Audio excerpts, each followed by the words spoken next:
Well, after a week's hiatus where we've been busily compiling survey results for your viewing pleasure, we're back.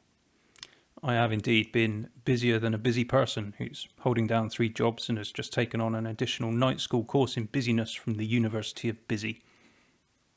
It's the Constant Geekery Podcast.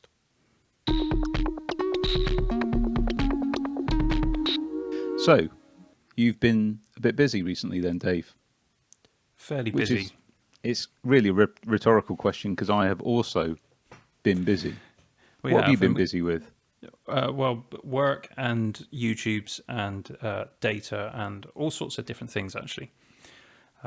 And that's why we decided to have a week off. So thanks for allowing us to have a week off, folks. And we did get a comment, actually, from someone who was concerned that we were okay because we hadn't put up any videos recently. But yes, we're absolutely fine. Oh, thanks. That's really kind. It is kind. Yeah. Yeah, thank you. Now, we're very aware as well that a lot of you are new subscribers to the podcast channel especially, and we're very aware that you've subscribed on the basis of a sub 4-minute video. With my face on it. Which is a miracle in itself. But thanks. What you should be aware of, folks, is that the podcast does not get done in 4 minutes at all. This is a very different kind of approach to our technology discussions, and the best way to do it is to sit back, relax, enjoy a nice drink, and some civil technical conversation. Now, normally, I also enjoy a nice drink during the podcast, and I usually have a glass of something special on the go, usually of Scottish origin. But due to some medication I've taken today, my whiskey glass has just water in it. Oh, so you could have still gone for something with Scottish origin. You could have gone for Iron Brew. I could have done, but I value my teeth. Yeah. Okay. Which you might not have wanted to say that if you value your teeth, but there we go. We'll leave that one in. So, yeah, as many of you will know, I'm sure we've been busy looking at the results of the survey. And do you know how many responses we've had to that survey, Dave? Do you want the absolute hot off the press figure? Yeah, go on. So at the time of recording, 1,526 people have done us the courtesy of filling in the survey response. That's amazing. Thanks, everybody. Really good. Really appreciate that. Yeah. Pete, I'm very conscious that your dogs are quite active tonight. I can hear much barking. Yeah, I'm sorry about that. There's probably someone walking past the house. Would you like me to try and sealance it? No, it's okay. We just we hope that the listeners and viewers can tolerate some dog action. Yeah, I don't personally need dog. I'm that's the wrong term, isn't it? If I use something, I don't know anything about dogs. So yeah, we're a dog-free home here. We don't have dogs. You're more of a giraffe fan, aren't you? I do like giraffes. Actually, have you seen? Yeah. So I've seen. Look at that. Of course, most of our subscribers won't know anything about the giraffes, but it's just at a shot, and I'm not going to stand up and get it. But I've got a blue stripy giraffe called Raffi on the channel, and this is Rafette. And as you'll see, she has the Constant Geekery logo on her and everything else. But my wife isn't happy for me to give her away on the channel, and her and Raffi have been, sat up there on the guitar. Who knows what they've been up to when the lights go out? So I'm not going to break them up. I'm not going to split them up. So does that might mean there might be some little pitter patter of Rafaettes? Possibly. Oh my goodness! What have you tuned in to listen to, folks? Yeah, come on, let's get on with the survey. So, Mac SSD concerns. Notice I didn't say Mac M1 SSD concerns because we don't know yet if these SSD concerns are specific to the M1 hardware or whether they're more far-reaching than that, do we? Indeed. And just in case anyone is not up to speed on this issue, what it would appear is that the M1 Macs especially seem to be writing huge amounts of data to the SSD. Well, I say that some of them are doing that because I think it's fair to say ours are not doing that. No. And there's plenty of people completing the survey and their Macs aren't doing that either. But it does seem to be the case that there are some people who are not doing anything out of the ordinary with their computer, and it's writing enormous amounts of data to the SSD, which will shorten the lifespan of the SSD. Yeah. It doesn't seem to be confined to M1 Macs. There are some people on Intel machines having the issue. So it's probably a software type thing. That said, I'm pretty sure the Intel Macs use similar SSD, similar controller, if not the same. Anyway, so who knows? Who knows what the issue is? It's also fair to say that there may not be an issue at all. It may just be that the tools that are used to read the data that gets recorded on the drive, which is something called smart data, it's entirely possible that that's being misreported. Yeah.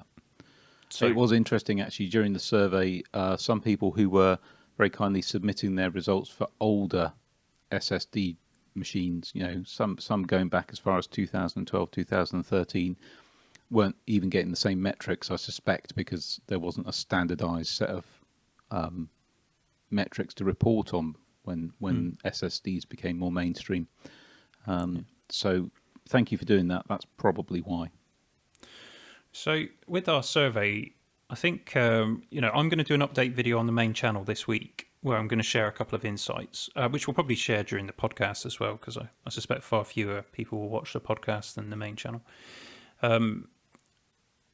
What we're not going to do, though, is get into the specifics of the figures. So, we could just take an average of all of the data that's being written across all of the results that we've had submitted. But I think it's really important to remember that our data won't be representative of the global position. And that's because if somebody has the problem, they'll go searching for information on it, find the video, fill in the survey. It's much more likely that people who are filling in the survey have problems or think they have problems. So we're not going to get a fair representation, and our actual figures will be off. So you might ask the question, what's the point in the survey then? But of course, we can look at the ratios between different things, and there are some insights in there actually that we'll pull out for you guys. Yeah, absolutely. So why don't we do that? Let's get started. Stuck straight into it. So we're looking at gigabytes written per day, and because obviously we're asking people to fill in how much data they've used on their Mac. It would be utterly pointless for us to just pull those figures out without knowing how long they've been using the Mac. So we need to sort of try and get some kind of uniform figure that we can compare. So we look at the amount of data written, divide it by the number of days of ownership, and we can come up with the gigabytes written per day, which gives us a comparison point. Yeah. But there are some outlying cases, aren't there, Pete, which we've... Yeah, so this is what's taken quite a lot of time, actually, is looking through and sense checking the data. We've used a Google survey, a Google Forms survey to do this, which is great, but in hindsight, probably wouldn't use that again. Simply because it's quite hard to constrain down some of the data types. So some of you have very kindly, when you've submitted the survey, given us the full results of the smart monitor tools, which we then have to do some filtering on in order to extract the data. Some haven't given us a value, whether it's in gigabytes or terabytes. So we've then got to do either some logic to try and work out if it's a sensible figure. Can we conclude it's gigabytes or is it terabytes, or do we have to exclude it because we can't be sure? And we've also got some nonsense in there, a few nonsense submissions. And we've also precluded anyone, well, not precluded, the data's still there, but for the data we're sharing with you now, we've filtered out anyone who had submitted the survey data after less than 14 days ownership of their M1. And there's a good reason for that, isn't there, Dave? Yeah, because, people use their machine a lot more, don't they? When they first got it, when it's new and shiny and you're downloading stuff and you're doing stuff with it. So that would potentially skew the data.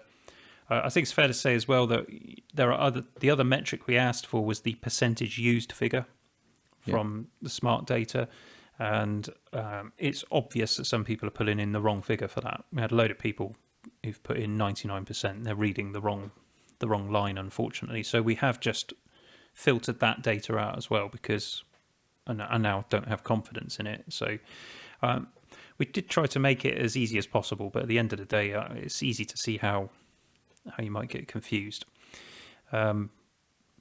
So without further ado, because we're already well into the podcast, let's give you the first insight, and that is that the 8GB M1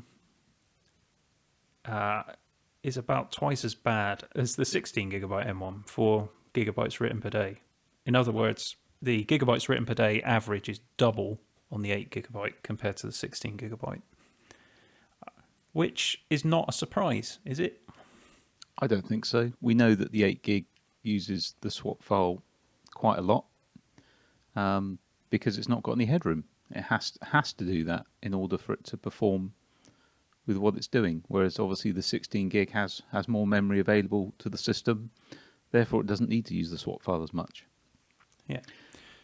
And here is the slight issue, I suppose, with the M1, and we've alluded to this in other videos, but it's the same chip unless you buy the base model, it's the same chip in both of them. And so the 8GB model can do everything the 16GB one can, but at the cost of swapping data to the SSD because it doesn't have enough RAM. Just bear in mind that unified memory is being used for the CPU and the GPU and the other cores that are on that system on chip. So 8GB is not a lot of RAM at all for doing the kind of things that the M1 chip can do. And so people are throwing these workloads at it, and we haven't filtered that out yet, have we, actually, in our results? Because there are some people who are just throwing huge amounts of work at machines with only 8GB of RAM, and the result is as you'd expect. But there are other people who are not doing that, and they're still getting massive data writes. Yeah, that's true. So what we thought we'd do is just kind of have a look at the apps, because we asked people to tick boxes, didn't we, for the different apps that they used. And we thought we'd use that data to see if we could gain any other insights there. So let me pick on an app, Pete. Do you know which one I'm going to pick on? I think you might have a pick on your favourite browser, which is Google Chrome, isn't it? Google Chrome. Yeah, so Google Chrome is a browser that is incredibly popular, and to be fair, I use it. I use it. Yeah, it is a bit of a joke. I mean, I don't mean the software's a joke. It's great. It's a perfectly good browser. There is a joke, is what I mean, in the tech industry or web development industry, which is where Pete and I work. Working as a web developer over the years, Google Chrome has been the subject of more than a few memes because it's kind of well known for not being memory efficient. Bit leaky. A little bit. I'm sure they've improved it over the years. However, if we filter our results by Google Chrome, and it seems that a lot of people submitting data to us are using Google Chrome. 2/3, I would say. Yep. Yeah, it is. I'll tell you exactly. It's more than that. Yeah. No, it isn't more than that. It's 2/3. It is 2/3, yeah. Sorry, I'm completely numbered out this week. My mental arithmetic is okay. I'd say it's more around about 65 to 66%. Okay, thanks for that, Pete. And what is universally true, whether you're using the 16GB M1 or the 8GB M1, is those that are using Google Chrome have a much higher gigabytes written per day average than those who are not using Google Chrome. In fact, it's not quite double, but not far off. It's not far off it. It's about 80 to 90% more. My suspicions were triggered because I've had a lot of interaction with folks on the comments section, and a lot of people are saying they're using Google Chrome. And I'm actually quite surprised as well at how people are using Google Chrome. One person said to me he has got 500 tabs open. Yeah, and I must admit I was really surprised at that because, I was just surprised at that. It doesn't seem... I have, just like I like a clean inbox, I like a clean set of tabs. And I guess it's it's the difference between people who use their email as a filing cabinet and a to-do list versus those who don't. It almost seems like those who have lots of tabs open. This isn't any kind of commentary on whether you're right or wrong. It just seems like that's how you're using Chrome as kind of a filing cabinet for the web pages and things that you're doing. And actually, Google Chrome, I noticed in the most recent release, is actually encouraging that by allowing you to group tabs and give them names and things like that. So they obviously recognize that users do it rightly or wrongly. But what's the implications of that? Well, it would appear. Well, we don't know how people are using Google Chrome. That's the thing. All we know from our data is that if people have ticked we're using Google Chrome, they also seem to have a higher average of gigabytes written. Yeah. And we need to work with the data a bit more to try and nail that down. And how people use their browser is entirely up to them. I mean, the fact that somebody can open hundreds of tabs in a browser, that's something that Apple need to consider, isn't it? They have to take that on board. That is a legitimate way of using your computer. If that's the way people want to use it, Apple needs to make sure that their computer doesn't break. And let me stress just at this point, we're not suggesting you're using it wrong if you have 500 tabs open. It's just something that we'd not come across before in our personal workflow, but it's not a commentary on whether that's right or wrong. Oh, absolutely. Yeah, I've said this so many times now in the comment section. Use your computer however you like. It's your computer.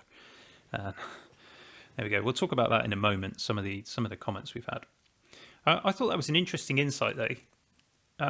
We don't have enough data in some of these other apps to draw real conclusions. But I did find the Adobe Premiere tab interesting.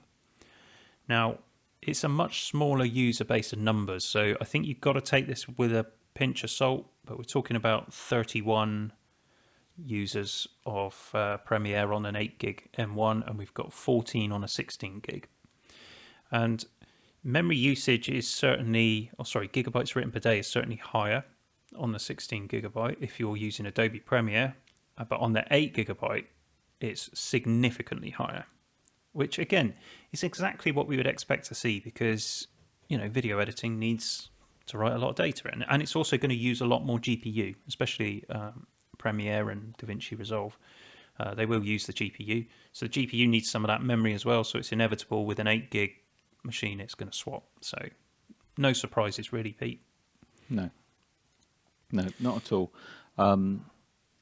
I guess it's just the magnitude of the size that surprised me. It's quite a lot more, but as you said, we don't really have enough data for that to be definitive. So it's the sort of thing that a lot of media outlets would cotton on to and make some big statement about, but we're not going to do that. And I think you'll notice this, we're not going to make a statement. We're just presenting the data that we found so far. Can't really come to any conclusions yet. No, I don't think so. Another app I'm going to pick out is Microsoft Office. Lots of people are using Microsoft Office, and within a small margin of error, it doesn't seem to make much difference. No. Whether you're using Office or not. But Office is M1 optimized as far as I'm aware. It is. And Microsoft have been working hard for a long time with Apple to get that there. And I think Office is a fantastic product.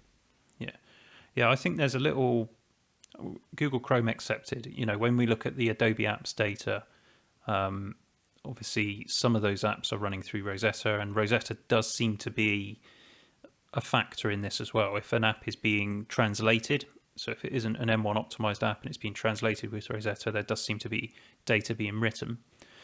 I'll just pull out Final Cut Pro as a counterbalance to Adobe Premiere. On the 8 gigabyte model, again, within a margin of error, there's no difference. So Final Cut Pro has been optimized, and Apple did highlight this, when they demonstrated the machines. They showed the machines working with ProRes footage, I think it was, in 4K. Final Cut. Yeah, and it's been optimized for that.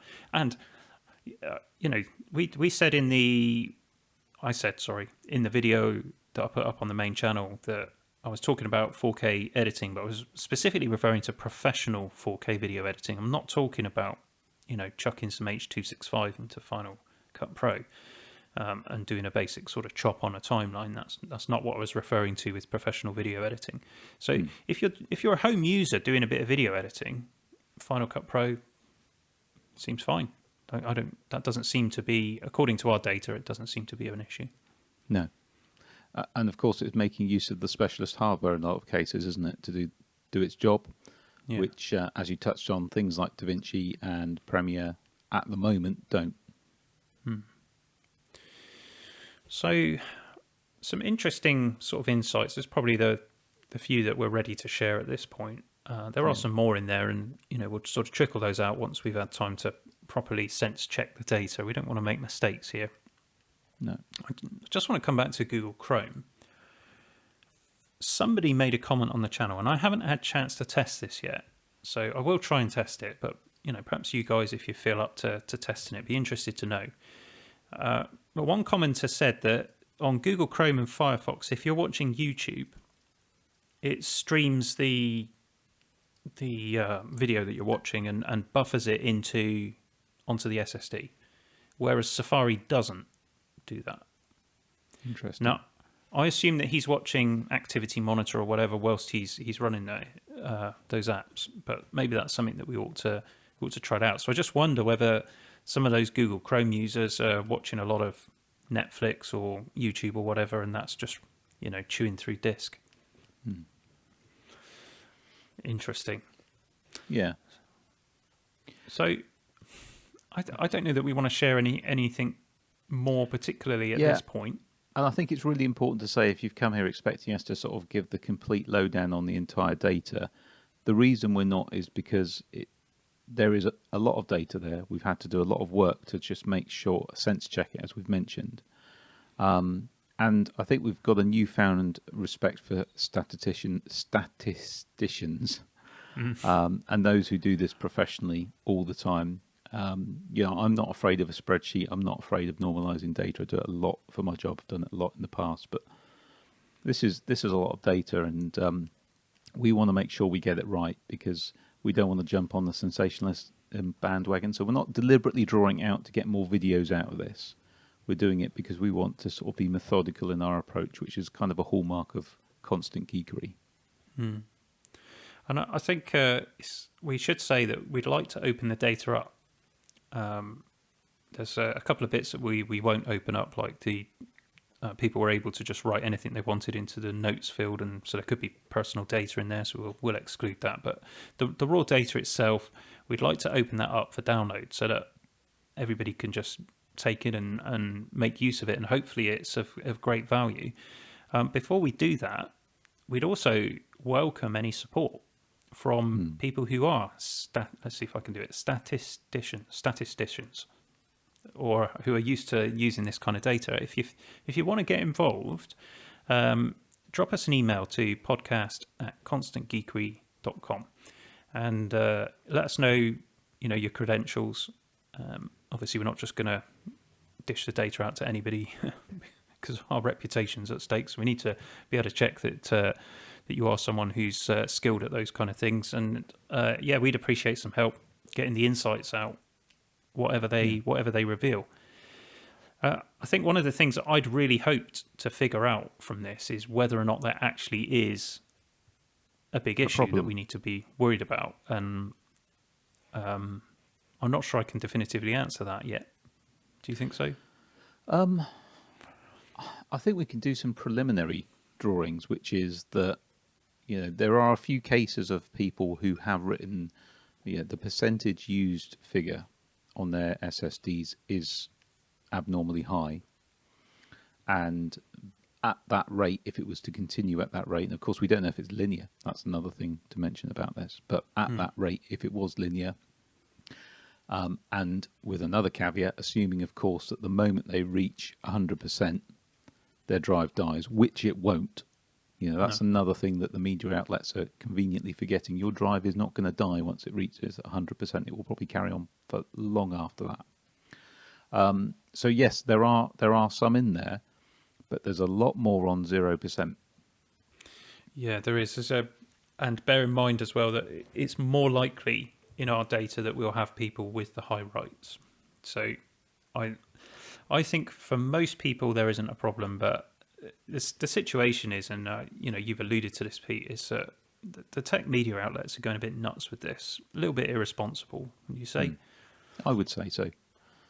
Yeah. Lots of people worried. Lots of people returning their Macs as well. So I have to say, given the number of people that I've spoken to in the comment section who are considering or who have returned their Mac, you've got to think that if there was something simple or a non-issue, Apple would have spoken up about it.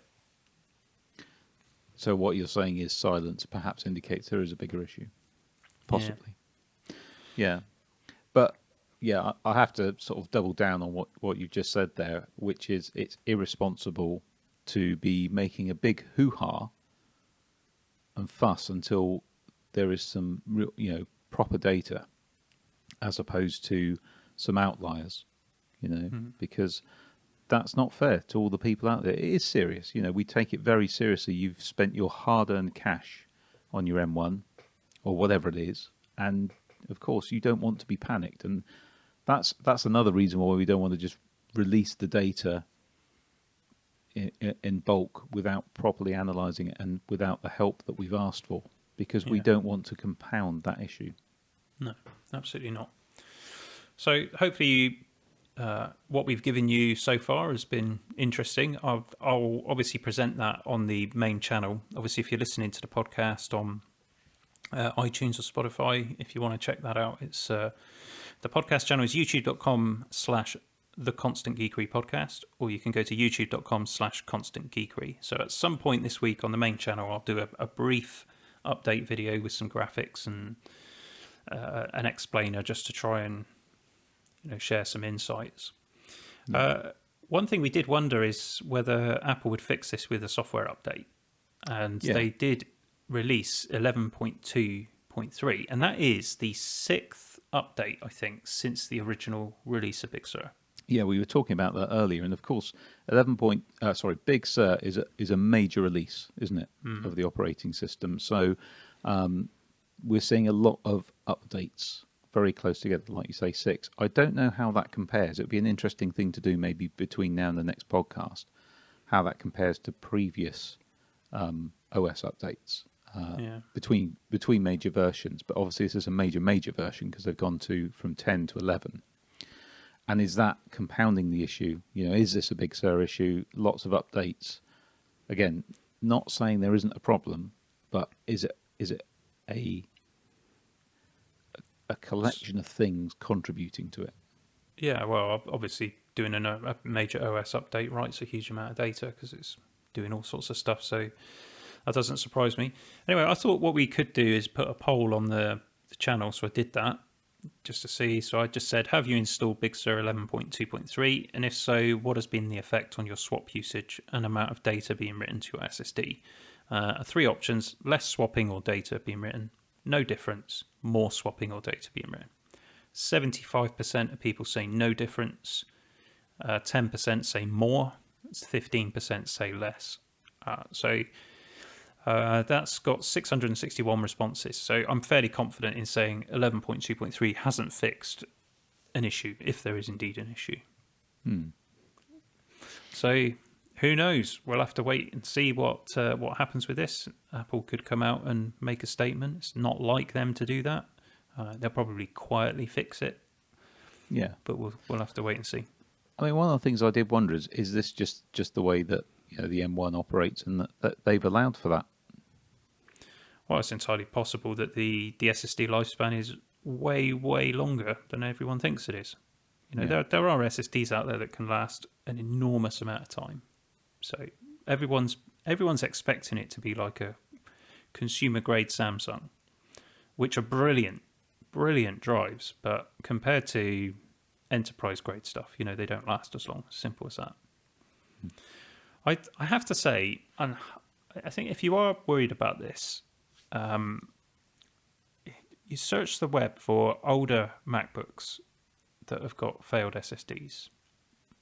You really don't get a lot back. It's not a massive issue, and it's not a big issue for Apple either. If you go on the support page on their website and you look through their support menu, they have things like a battery replacement tariff, so you can get your battery replaced, common things. No mention of SSDs at all. Even if you search, there's just nothing on it. So I don't think this is a big issue. I don't think Apple is replacing loads and loads of SSDs. Absolutely, there are failed versions out there. Of course there are. But I suspect they're a minuscule percentage of the actual machines. And if there is a massive problem with this, Apple will be required to recall and fix the machines. And Apple has done that in the past. They've had numerous recall programs and replacement programs. Yeah. So I personally wouldn't be worried about it. If you've got an M1 machine, just enjoy it. It's a fantastic machine. Just keep your eye on what's going on. That's all I'd say. And, there were a few, I know we're going to talk about comments in a moment, but that is the difference often between what you get with Apple and what you might get with another type of machine, is that surety that they will fix it. If there is a design flaw, they will fix it. Eventually. Yeah, eventually. But yeah, they're not going to rush to do it. But then, no one's like that. I mean, we're a little bit spoiled here in the UK, I've got to say, because our consumer rights are pretty strict here. So the situation actually, when you have a problem as a consumer, especially if you've bought from the Apple Store, you take it back to the Apple Store and they will sort it out, generally speaking, because they know they have to. And I think it's 7 years. yeah. Is it 7 years under Something consumer like that. law in the UK? So if you're a UK listener, you are doubly safe. However, it's not the same in the States. And talking to a couple of folks from India as well, they don't seem to have any rights at all. Once Really? they buy the machine, they're kind of on their own. And it would seem that Apple won't go beyond the requirements. There's a lot of stories online about Apple ripping people off and being very obstructive with support. Lewis Rossman is famous for bringing those things out. Those always seem to be in America, I have to say. Our experience in the UK is majority of the time we don't have an issue. Anyway, you pays your money, you takes your chance, don't you? Exactly. Simple as exactly. Just one more thing on the survey. Since we're about to move on, but a few people questioned why we weren't allowing multiple submissions from the same individuals, and hopefully you can see why we didn't want to encourage multiple submissions to the survey that would deliberately skew the data. So we're not saying that those who wanted to submit multiple reports for different machines that they may have didn't have a legitimate cause. But of course, if you just let people submit as many as they want, then it could potentially bring out a few trolls. So we wanted to try and reduce that as much as possible. Yeah, and I have to say, looking at a few of the data points, one or two of them seem very, very strange, like they might have been submitted by said trolls, Apple haters or whatever. So we have excluded those, or filtered them, I should say. They're still in the data, but we've filtered them from our insights. And we haven't filtered them just going, oh, that's not pro-Apple, because if you watch any of our previous podcasts, we're not Apple fanboys, but you just look at it and go, that defies the laws of physics. Yeah, That's the sort of thing we're talking about here. So a sense check on reality is what we've done on the data. I think it's fair to say. Yeah, and it could also be that someone's just inadvertently keyed in the wrong data. So we're not saying it's malicious in every case. No, or in any case. I'm thinking about averages. We're taking a mean average, so obviously the you don't want massive outliers because they skew the data. I suppose what we would probably do is a median. And if you're doing that anyway, you're excluding the massive outliers. So we're not doing anything funny with the data at all. We're just working on logic and common sense at the end of the day. We'll give you more updates on the survey as and when we can. We'll keep it running for a bit longer because people are still filling it in. Pete, let's do some news in the week. And it's all Apple news this week. It is? Yeah. Where do you want to start? iMac Pro discontinued. Yeah, they've had a thing on their website basically saying, while stocks last or something, haven't they? On the iMac Pro page, buy it while stocks last or something to that effect. I think Apple themselves killed the iMac Pro by making the standard iMac so good. Yeah. Because if you go and buy the the 8 core or the 10 core, but I think the 8 core is just as good, frankly. Especially with the 5700 XT, that's going to be faster for most real world tasks than any spec of the iMac Pro. Yeah. And I guess the benefits of the iMac Pro is you've got 2 additional Thunderbolt ports. So there's 4 on the iMac Pro. You get the ECC RAM and you're getting Xeon processors. So, they were targeting the workstation market. But let's be clear here. They were using it as a stopgap between the 2013 Mac Pro and the 2019 Mac Pro. Yeah. It never had a workstation GPU in it.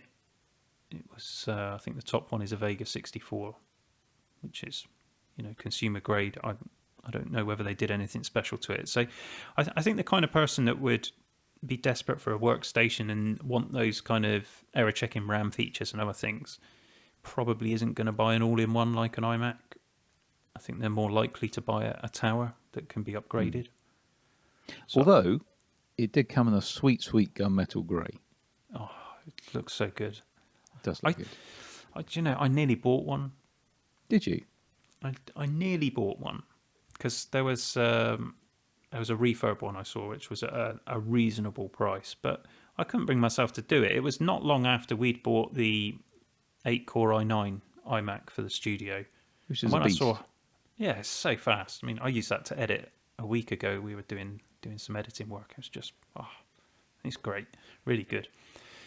They're great machines. So, do you need an iMac Pro? Probably not. Not. Apple shot themselves and of course in the they're clearing the way for new models that are coming soon. Yeah, and once they put an uprated M1 into an iMac, then the iMac Pro is toast, isn't it? I mean, we said that already on the channel. So yeah, so no surprises. Should you buy one though if you want that sweet gunmetal grey iMac? Well, you pay your money and you take your choice, doesn't you? But I would say no, even though I'm a big fan of the gunmetal grey. And you know me, I do like a bit of aesthetics. But on this occasion, I would say no. I think you get better value for money, unless you get a really good deal because they're now getting discontinued, which you might well do. I would say no. Get yourself one of the 8 or 10 core iMacs. You'll be really happy with it. I wouldn't say don't buy one. Personally, wouldn't I think they're perfectly great machines. I think the only reason why you would choose the other iMac is because it's cheaper. So if the price is right and it's what you want, then I don't think you'll be disappointed with. You're never going to be disappointed with an iMac. They're just brilliant. We love iMacs. They're great computers. They are really good. Yeah, I was trying to be not look at myself because normally I go, yeah, it's gunmetal grey. Of course you'd get it.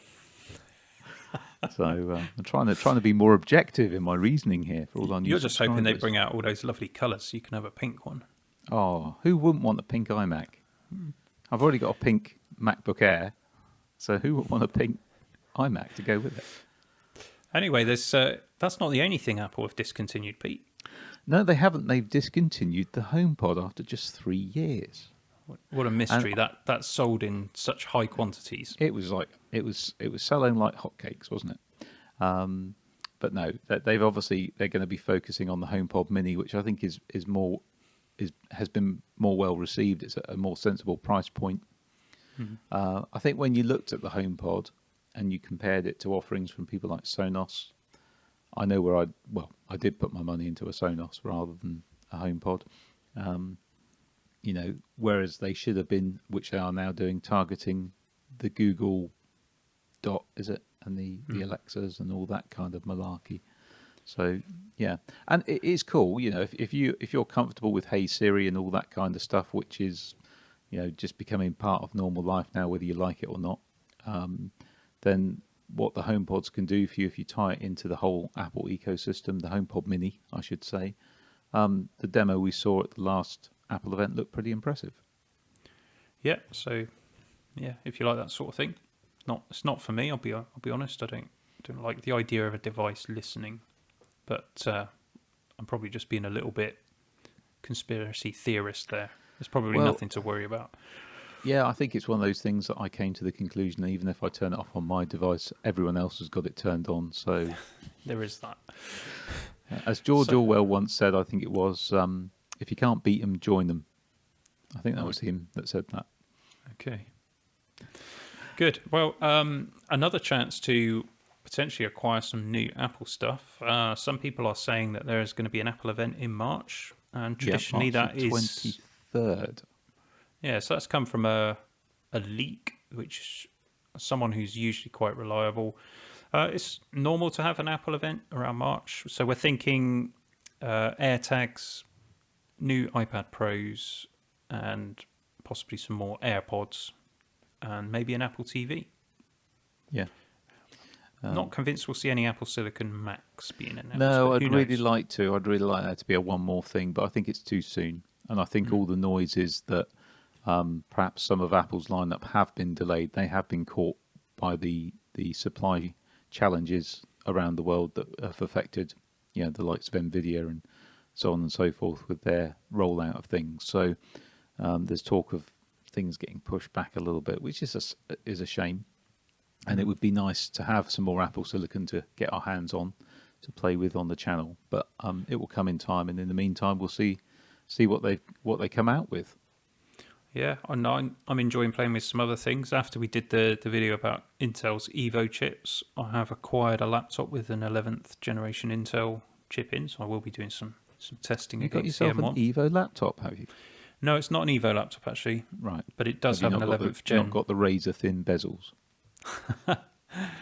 Yeah, I don't know. It doesn't qualify as an Evo laptop, but it does have that chip in, which is, something Intel were crowing about. So we'll do some testing with it, and we'll see what comes. I'll be interested to see that. Yeah, and so will lots of other people, it would seem, because the subscription numbers on the main channel have gone absolutely nuts as a result of the survey. It's quite daunting, actually. I decided not to do a video this week because when you put a new video up, it tends to take the previous one out of the algorithm for a couple of days or something. So I decided just to leave it alone whilst there were so many people coming in to watch the other video. But yeah, we're knocking on the door of 19,500 subs at time of recording this. So by the time the podcast launches, who knows, could have gone over 20k, which just seems crazy to me. And like I say, daunting, because you sort of wonder how you're going to follow it up, and are people going to actually be interested in what I've got to say next? So, well, I'm sure they will. I'm sure you're definitely casting a niche or carving a niche for that kind of sensible tech objective perspective out there. So it's obviously something that people are appreciating. So that's clear from the comments, and hopefully it's chicken feed compared to that. But the podcast has done really well with the new video. So hopefully you'll stick around. You like what you hear, and we might be knocking on the door of about 700 subscribers by the time this is going out. So yes, that's good. It is great, and of course we get lots of people who are just listening to the audio as well. That's true. You mentioned comments. I'm conscious time is pressing on, and we wanted to do a slightly shorter episode this time, but I did want to just cover off some of the comments we're getting on the main channel, because we're getting more exposure. Obviously, you can get more trolls, and you get people who are clearly Apple haters, or they've got some agenda. And they're obviously clicking on the video because of the title, not because they're interested in anything that we've got to say. They just want to shout their piece. But one of the things I've been accused of from the last video is user blaming. Quite a number of comments actually on that. Yeah, it's shame on me, someone said, for telling people how they can use their computer. And there seems to be this notion when folks are saying this. It seems to be this notion that any computer can be used for anything. And it's like, well, yes, it can, but, and there is a big but, what did I actually say in the video? Well, what I actually said was that if you throw a high memory workload, a professional workload, like professional 4K video editing, which requires, and I showed the Intel and Adobe white paper, it requires 32 gigs of RAM, etc. If you throw that kind of workload at an 8 gigabyte equipped machine, there will be a cost to that. Well, that's not blaming the user, that's just common sense and a statement of obvious fact. And what I then proceeded to do was to allow a little bit of ire to come out at the tech influencers and the YouTubers who have hastily been recommending this product for these types of workloads. So people who previously wouldn't have bought an entry-level consumer-grade Mac to do their professional video editing on are actually considering it. And quelle surprise, they're now having problems. So I wasn't blaming any users for that. That's not user blaming. That's just saying it like it is. The M1 Macs are the entry point to the Mac ecosystem. The price you pay for it is not relevant because they are the lowest priced machines that Apple offer. Whether you can get a PC, for the same price that's better or whatever is just not relevant. It's an entry level Mac. That's it. It's like Aston Martin. They've got the baby Aston Martin, haven't they? I can't remember which one it is. And that is the entry level Aston Martin. Other cars are available, but that is the price of entry if you want an Aston Martin, and that's the bottom of the rung if you want an Aston Martin. Yeah. And that's what these M1 Macs are. And people who are doing professional workloads like that video editing that I was talking about with Intel's white paper, if you read the white paper, they're talking about dual CPU machines, workstations. I've got sat under my desk here a Threadripper, AMD Threadripper Pro workstation. That's what I use for video editing. It cost a lot more money than an M1, but it's ISV certified. It's got ECC RAM. It's got Quadro graphics. You pay a lot of money for the warranty, the support, and I have had an issue, and Lenovo have gone above and beyond to fix it, frankly. And the machine has never crashed. There's never an issue with it. It's rock solid because it's got that high-grade components. Could you build a faster machine for less money? Actually, probably not. But sometimes with workstations, you can say you can build something that will do something faster.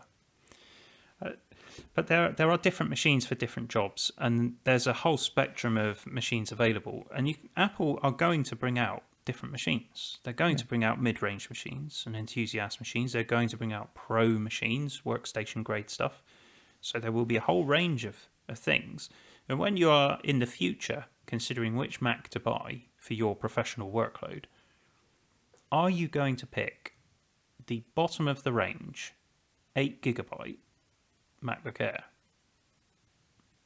Well, if you are, you probably shouldn't. No, you probably shouldn't. But if it's your money and it's what you want to do, then by all means, go ahead. We certainly don't blame you for doing what you want to do with your money. So I thought those comments were interesting. Lots of people said I'm defending Apple as well. Oh, you do that all the time. Yeah, we never make jokes about Tim's pension. The thing is, in the very videos that they say I'm defending Apple, I actually make sarcastic comments about Apple. And here I am. My main work machine is not an Apple these days. Because I don't care. I'm completely ambivalent. I'm working on PC at the moment, and I'm perfectly happy with that. And at some point in the future, I'll probably be working on Mac again. And as have I. I switch between them. Quite happy with that. And we both, we'll state this for those that haven't heard us say it, but we have many a times. As a company, we despise Apple, just as much as we despise much big tech. But they do have really good products. But we have no particular burning, if another company came out with something that was as good as that, well, we are already looking at things that are, contenders. Well, we have to. We do, because we've got, some people may not be aware if they're new to the channel, but Pete and I co-own a digital agency with over 30 staff, and we've got computers to buy every year. We've got to think about computers and replacing stuff. At the moment, we're not buying any M1 Macs for our developers. And there's a good reason for that. And that's because we're a professional outfit and we rely on our developers being able to work efficiently and to make money. and we don't jump in to a brand new architecture and a brand new operating system the moment it's been released. So that's our approach, and that's where we're coming from when we say these things about the M1 Max.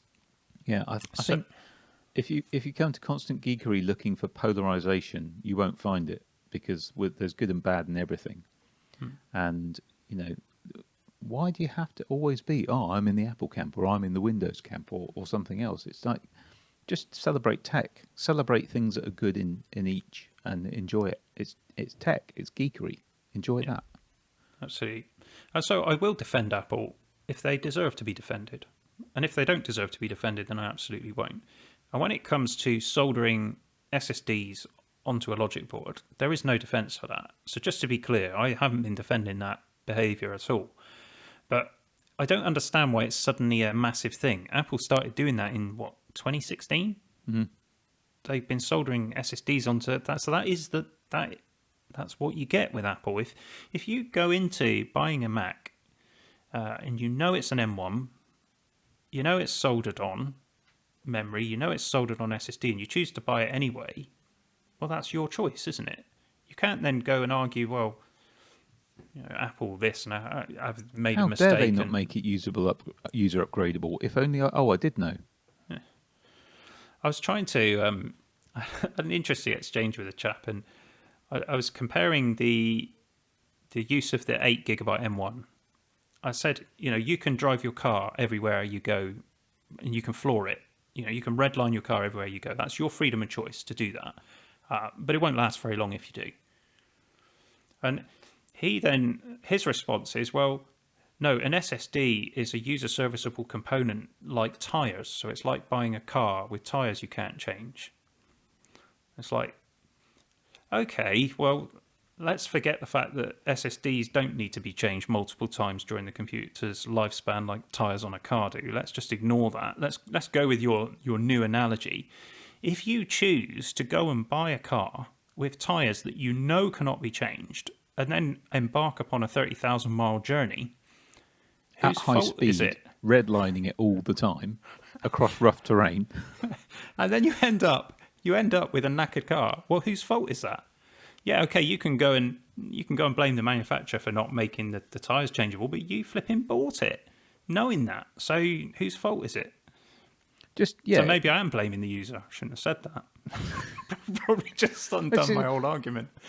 Just Google Lamborghini pothole or YouTube search Lamborghini pothole London, and you tell me that it's the car's fault that it can't manage that pothole like a Humvee could.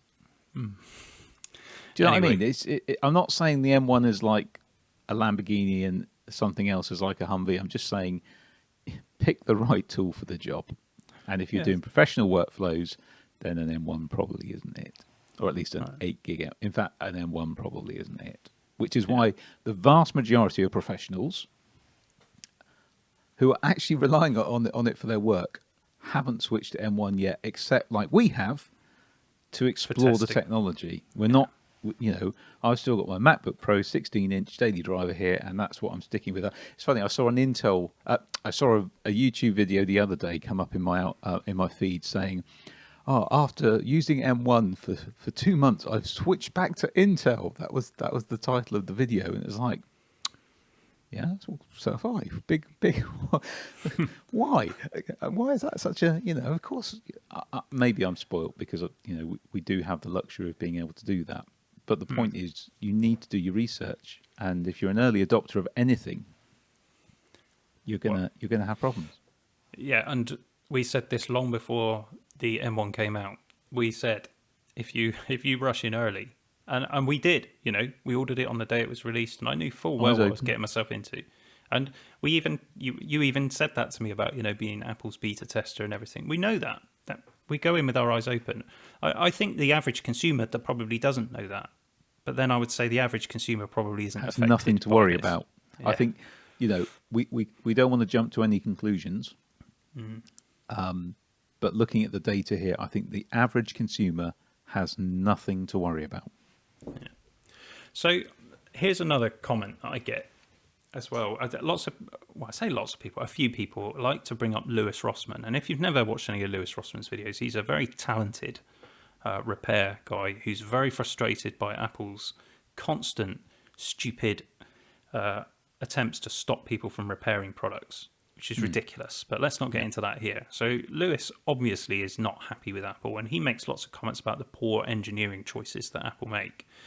Now, I said in my video that Apple's engineers know how to fix and know how to work with SSDs, and they know what they're doing. They've been doing it a long time. So lots of people going, "Oh, I'll trust Lewis Rossman over you." And okay, well, the term engineer applies to both hardware and software, and Apple do have good engineers. That's why they have a machine with a CPU in it that's basically just torn a new one for all of the other CPU manufacturers out there because it's so quick.